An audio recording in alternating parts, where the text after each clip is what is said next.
বিসমিল্লাহির রহমানির রহিম। আচ্ছা, আজকে একটু মোটিভেশনাল ক্লাস দিচ্ছি ইংলিশের উপরে।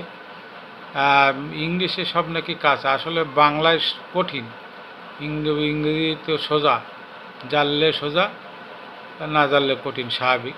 তবে ইংরাজি সবার কাছে সোজাই মনে হয়। আচ্ছা, আমি একটু সামান্য মোটিভেশনাল ক্লাস দিচ্ছি 9, 10, 11, 12-এর। হ্যাঁ, এখনও সেন্টেন্সও লিখতে পারে না, সমস্যা। তো যাই হোক, আমি 9 when, where, how, why, what, whom, whose,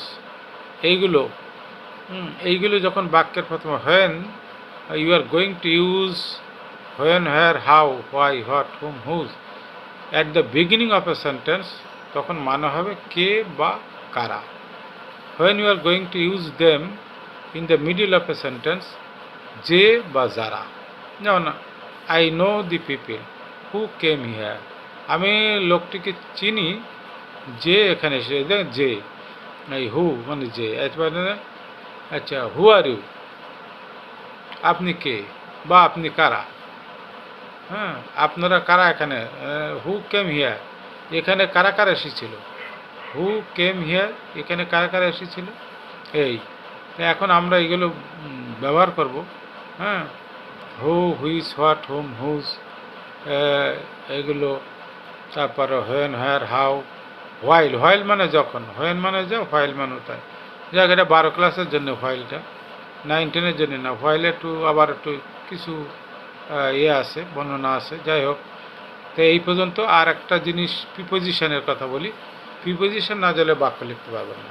বাক্য যদি লিখতে চান তাহলে প্রিপোজিশনকে ভালো মনে নেন। অ্যাট, ইন, অন, অফ, এইসব প্রিপোজিশনগুলো ভালোভাবে সব মুখস্থ করেন, তারপরে একদিন প্রিপোজিশন শেখাবো। তবে মনে রাখবেন, preposition is word that is used before a noun আর এ প্রোনাউন।